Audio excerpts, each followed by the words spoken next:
경험의 수치화는 뭐냐면 경험 전체를 수치화하는 건 어렵지만 쪼개면 분석이 쉬워집니다. 근데 지금 이 경험 뭐예요? 필살기잖아.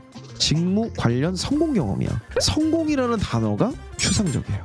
성공 경험을 얘기하세요 라고 하면 수치하기가 어려워요. 건강하세요 그러면 나 건강한데? 그걸 어떻게 증명합니까? 얘기가 어려워. 근데 예를 들어서 BMI가 어떻게 되세요? 그러면 얘기할 수 있죠. 그리고 몸무게가 어떻게 되세요? 아, 몸무게는 실내시구나.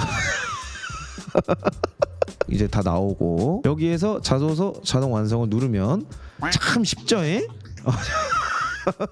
자, 그래서 경험 분해하는 방법에 대해서 좀 말씀드릴 건데요. 3C4P의 작성 원칙은 무조건 경험에 초점을 맞추셔야 됩니다. 최근에 제가 경험하는 수많은 AI 자소서 프로그램들의 문제는 뭐냐면 팩트 기반이 아니라 글을 완성하는 데 머물러 있는 경우가 많아요. 제가 느끼기에는 생성으로 가는 순간 문제가 있는 이유가 경험이 아니라 문장을 완성하는 데 포커스가 돼 있기 때문에 중간에 단어들을 뜯어보면 되게 불필요한 단어, 수식어라든지 문법적인 완성도를 높이기 위한 표현들, 여기서는 지금 중요한 게 그게 아니고 내가 원하는 단어가 들어있는데 그 단어의 핵심이 경험입니다. 경험에 무조건 초점을 맞춰야 돼요. 그래서 경험에 초점을 맞춘다는 거의 핵심이 뭐냐? 두 가지가 있습니다. 첫 번째는 why, 왜 한 거냐? 두 번째, 어떻게 한 거냐? how, why와 how. 그리고 여러분이 쓰신 자소서 예전에 뭐 쓰신 것들 여러 가지 있잖아요. 다시 보시면서 수식어를 한번 다 지워보세요. 뭐 대단히, 진짜, 뭐 최고의, 뭐 이런 단어들 있잖아요. 다 지워봐. 그런 것들을 쫙 다 지우고 나면 남는 게 얼마나 있는지가 되게 중요해요. 결과물이나 숫자가 참 중요하고 숫자가 뒤에 붙은 수식어는 괜찮아요.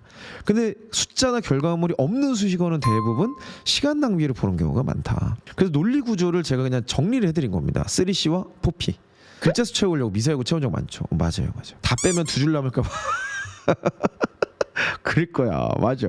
그래서 지금 우리가 이제 생각해야 될 것은 일단 논리 구조에서 시작을 해야 되는데, 논리 구조의 핵심은 3C와 4P입니다. 3C와 4P에 해당되지 않는 모든 내용 그냥 과감하게 삭제합니다. 소제목을 적어야만 두 갈식이 돼요. How 플러스 제로로 결과물을 먼저 제시, what. 그 다음에 그걸 왜 했는지 3C로 제시.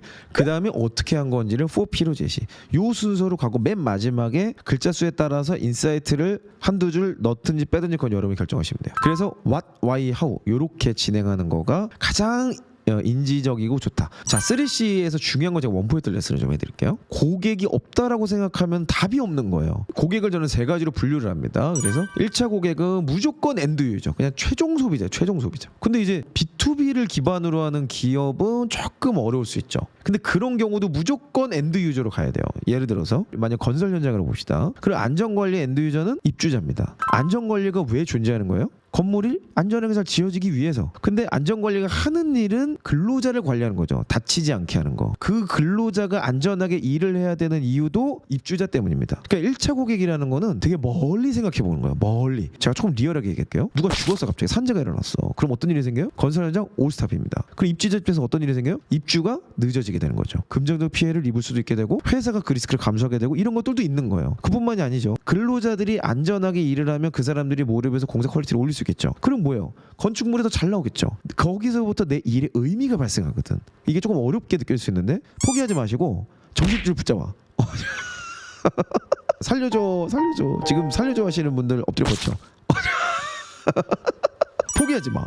정말 정신 붙잡으세요. 포기하지 않는 게 중요해. 그때 도움을 주기 위해서 예시를 많이 넣은 겁니다. 여기랑 SE에도 많이 넣어놨어요. 그러니까 최대한 이것들을 여러 가지 참고하면서 이렇게 한번 해보시는 게 좋습니다. 1차 고객은 있는 경우도 있고 없는 경우도 있을 수 있어요. 근데 대부분 2차 고객은 있어요. 이거는 아주 명백합니다. 함께 협력해서 1차 고객을 만족시킬 모든 대상이에요. 그러니까 여기에 다른 부서, 다른 회사, 예를 들어서 현대자동차의 1티어급 협력업체야. 자동차 부품에서 2차 고객은 현대자동차가 될 수 있죠. 그게 2차 고객 관계인 거예요. 근데 1차 고객은 현대자동차의 고객이죠. 그냥 언제나 우리는 엔드 유저를 한번 염두에 두고서 내 경험을 써보는 것이 참 중요하다. 사실 1차 고객과 2차 고객만 잘 정리돼도 끝납니다. 근데 3차 고객까지 가면 완성도가 매우 높아지죠. 자, 그 다음에 컴퍼니는 자세 상황이 되고 좀 쉬워요. 이거는 그냥 내가 속했던 곳에 대한 얘기예요. 우리 팀의 목표가 뭐였는지, 그리고 문제 혹은 기회, 그 당시 그냥 짜증났던 거 또는 이거 하면 되게 좋다라고 했던 거 그거 적으시면 됩니다. 그리고 내 역할. 근데 이제 여기서 어려운 거는 컴피티터입니다. 이제 뭐냐면 경쟁사잖아요.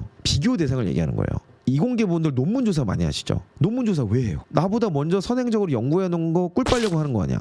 말끔하려고 그런 거 아니야. 그 조사했던 내용들이 전부 다 그냥 경쟁자인 거예요. 나보다 먼저 이 일을 했던 거, 나보다 앞서서 했던 거, 심지어 내 선배도 경쟁자가 될 수 있어요. 나보다 먼저 그 일을 한 사람이니까. 그러니까 비교의 대상이면 다 경쟁자입니다. 경쟁자라는 그럼 단어를 제가 비교 대상 이렇게 쓰면 될 텐데 그렇게 쓰지 않은 이유는 뭐냐면 실제 경쟁자가 있는 경우도 많아서 그래요. 예를 들면 무슨 공모전을 나갔다거나 또는 비즈니스 환경에 실제 경쟁사가 있거든. 그런 경우는 경쟁사를 분석하는 거죠. 또는 뭐 BP라고 그래서 베스트 프랙티스라고 하죠. 정말 잘한 케이스를 모방한다. 그리고 그것도 컴피티터인 거예요. 컴피티터 옆에다가 이렇게 꼭 적으세요. 비교 대상, 조사 내용 또는 분석 내용. 여기 다 들어갑니다. 자, 그래서 어찌됐건 우리가 3C를 분해할 때 고객과 경쟁사 요 두 가지가 좀 어려울 수 있어서 예시를 많이 보시길 추천드립니다. 예를 많이 보다 보면 아 이거구나라고 알게 될 거예요. 4P는 이것만 이해하시면 돼요. 106페이지 접어놓으십시오. 4P인데 그게 프로덕트 플러스 3P예요. 그래서 요거만 이해하시면 돼. 자, 프로덕트 결과물입니다. 이거 정리 이미 했어. 우리는 어디서 했어요? 경험 리스트업 단계에서 KPI 매칭을 했죠. 그냥 그게 이거예요. 정리 끝났어요. 첫 번째 플레이스는 문제 해결입니다. 그 위치 그 자체이기도 해요. 마케팅이라든지 영업 관련된 경험을 쓰실 분들은 위치로 얘기하셔도 돼요. 근데 조금 더 이공계나 뭐 디자인, 공공 영역 전부 다 포괄하는 의미에서 문제 해결한 거를 플레이스 칸에 넣으시면 됩니다. 그러니까 이 질문을 들이대야 돼. 여러분이 자랑하고 싶은 경험 중에 뭐라도 해결을 했겠지. 그 해결한 내용을 그냥 정리하는 거예요. 그리고 두 번째는 생산성입니다. 에너지 대비 효율을 높인 거예요. 여기서 말하는 에너지라는 건 시간일 수도 있고요. 돈일 수도 있고 사람 숫자일 수도 있고 뭐 이런 거예요. 그러니까 생산성을 높이기 위해서 했던 행동들, 뭐를 대체했거나 순서를 바꿨거나 뭐 프로그램을 바꿨다거나 뭐 이런 것들이에요. 대부분 이게 없을 수도 있습니다. 여러분 경험에. 그렇지만 지금 우리는 경험을 분해하는 단계이기 때문에 어거지로 영끌해서 써보는 거예요. 쓰기만 하면 무조건 완성도가 올라갑니다. 그리고 프로모션은 의사소통한 거예요. 지금 2, 3, 4번 다 하우 얘기입니다. 4P가 전체 다 하우인데 하우의 꼭지점을 3개를 꼽는 거예요. 1번 문제 해결한 거, 2번 생산성 높인 거, 3번 의사소통 잘한 거. 요것만 찾으면 끝나는 겁니다. 형이 진짜 많이 준비했어. 많이 준비했어. 형이 목표가 뭐라 그랬어? 자소조정 대한민국에서 없애버리는 거랬잖아. 조금만 기다리세요. 진짜 형이 없애줄게. 진짜야 진짜. 자, 예시들을 이제 좀 볼게요. 이제 예시들을 봐야 여러분이 이해가 돼요. 자소서 바이블 S입니다. 36페이지입니다. 일단 제모 한번 보겠습니다. 자, 제모 보니까 하우 플러스 리저트 이건 맨 마지막 쓰는 거라고 그랬죠. 발행 일정 최적화 하우 명확합니다. 그래서 세금 계산서 예측 정확도 90%. 아, 이거 제모 되게 중요한 일이죠. 전표의 정확도를 높이거나 재무제표를 만들어내는데 이거는 아주 중요한 내용이 될 것 같아요. 어쨌든 이분도 제품 이용 계획을 고객으로 설정하신 거예요. 그리고 본사 및 경영지 맞죠? 3차 고객이 사내 재무팀. 자, 그래서 니즈를 이렇게 정리해 보는 거예요. 합리적인 제품 가격, 직무의 전문성으로 인해서 합리적인 제품을 맞출 수 있게 원가율을 더 좋게 만드는 것이 나의 역할이라는 인식하는 것 자체가 여기부터 시작하는 거예요. 그래서 2차 고객은 경영진이니까 그들의 니즈는 의사결정할 수 있도록 너무 정리가 잘 됐죠. 3차 고객 명확한 세금 계산서 관리. 그래서 지금 팁이라고 제가 적어놨는데 각 고객군마다 필요한 것이 무엇인지를 분석해 보는 겁니다. 그리고 자사 상황은 뭐 어렵지 않죠. 내 역할은 일정 관리하는 거였고요. 목표는 정확도를 높이는 거. 그리고 기회와 문제 상황 정확도가 60%였대요 당시에. 그래서 뭐 등등등 정보가 파편화된 게 많았대요. 네, 그래서 조사 대상이 누구냐? 주요 거래처 및 고객사 담당자를 인터뷰했대요. 25개사나 조사를 했대. 너무 대단하지 않습니까?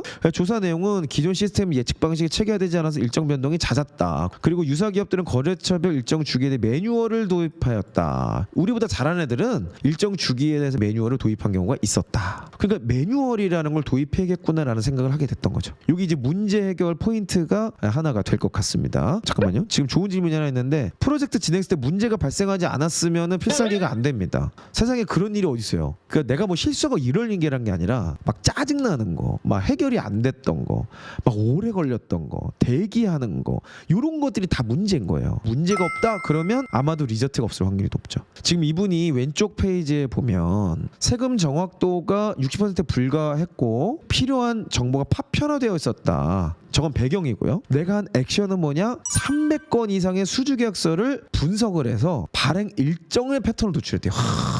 진짜 이런 사람 뽑아야 되지 않겠습니까? 이런 패턴을 가지고 이 일정 패턴이라는 게 별거 아니죠. 월 말에 몇 건 발행되고 월 초에 어떻게 발행되고 뭐 이런 내용이잖아. 그래서 패턴에 따라 엑셀 자동화라는 게 뭐죠? 그냥 함수 걸어놓은 게 자동화입니다. 어쨌든 예측 시스템을 최적화했다. 최적화에 대한 구체적인 내용은 없지만 이렇게 되면 이제 질문이 나오는 거죠. 지금 여러분들이 질문하잖아요. 그게 면접 질문인 거예요. 그러니까 3C 4P로 제시를 딱 하는 순간 면접 질문이 예상이 되는 거예요. 구매 담당자 인터뷰를 통해 본사와 사업자의 일정 차이를 반영했대요. 그러니까 계속 일정이 문제가 되니까 얼마나 일정이 문제가 되는지를 찾고 일정에 대한 문제의 세 가지 포인트 뽑은 거죠. 왼쪽에 있었던 내용을 오른쪽에서 해결했다고 지금 끌어다 쓰는 걸 볼 수 있죠. 팁을 잘 읽어보시면 더 이해가 잘 될 겁니다. 자, 그래서 생산성을 어떻게 높였냐? 데이터 정확도 개선해서 오류 수정 시간이 감소됐대요. 그거 맞죠? 자, 그리고 프로모션, 진짜 프로모션이 아니라 의사소통에 대한 얘기다. 그래서 거래처별 발행 프로세스 매뉴얼을 제작했다. 아까 제가 했던 얘기랑 좀 다른 게 하나 있는데 매뉴얼이 생산성이라고 하지 않았나? 매뉴얼이 왜 의사소통이지? 자, 지금부터 여러분 생각 진짜 잘 따라오셔야 돼요. 3C 4P 핵심입니다. 제가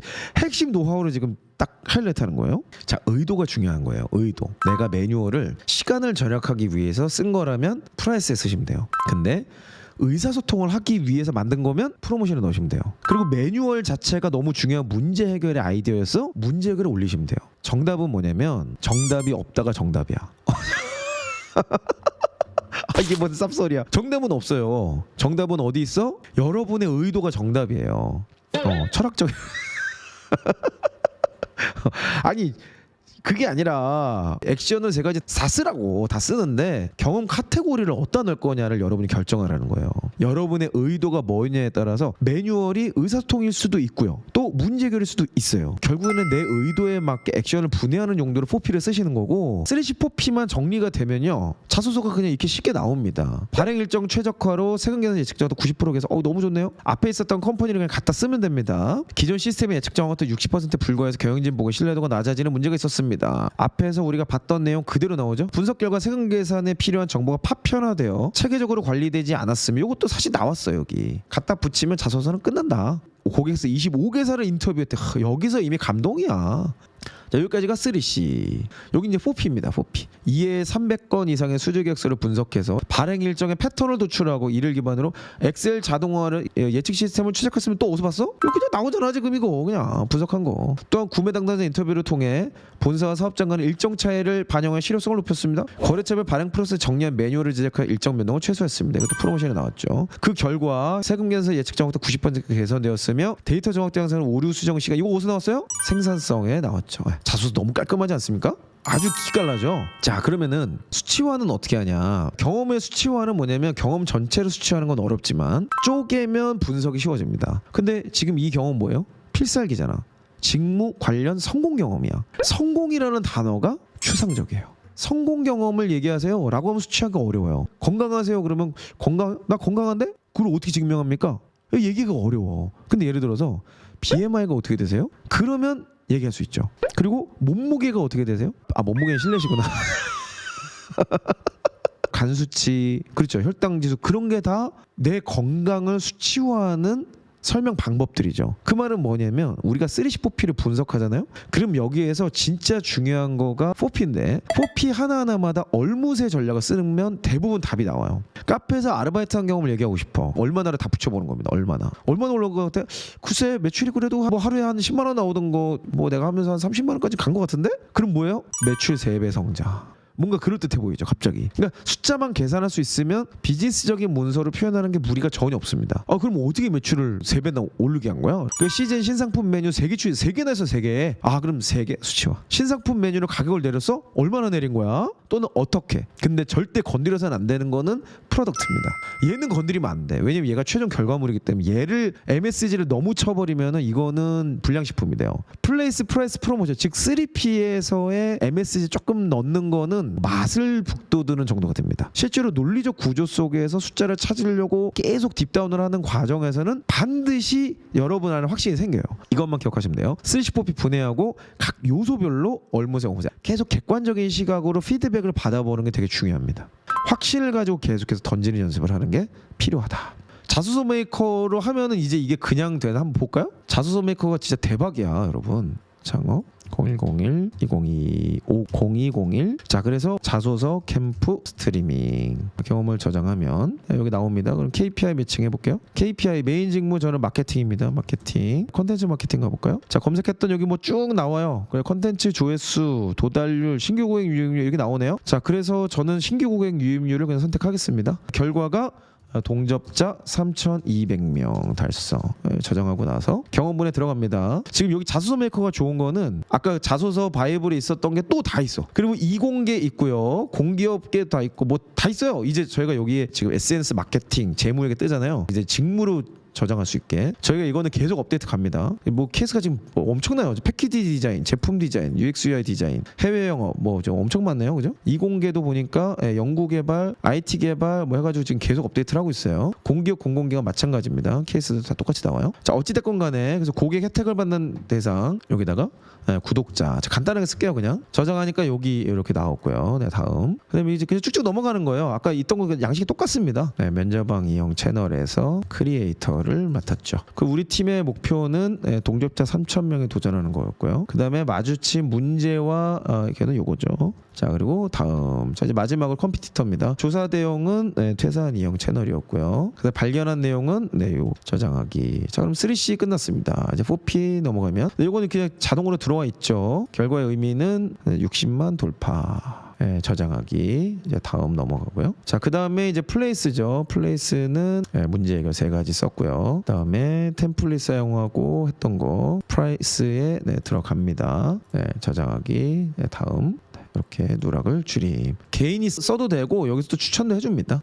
소제목 저장하기. 자, 그러면은 이제 경험본의 완성이 끝났습니다. 자, 그럼 여기에 시스템상에서는 이렇게 떠요. 그냥 소제목 뭐 등등등등 이제 다 나오고 여기에서 자소서 자동 완성을 누르면 자, 지금 보니까 저희가 글자 수를 좀 제약을 걸어놨어요. 일부러. 그래서 이제 조금 짧게 나오긴 했는데 맨 뒤에 내용은 경험을 토대로 인사이트를 뽑아주는 겁니다. 자, 근데 여기서 끝이 아니죠. 글자 수를 추가할 수 있습니다. 요청 글자 수 1000자. 그리고 원하는 기능은 늘리기죠. 거기에 맞춰서 이미 3C 4P가 다 정리가 돼 있기 때문에 여기에 맞게 글씨가 늘어납니다. 참 쉽죠?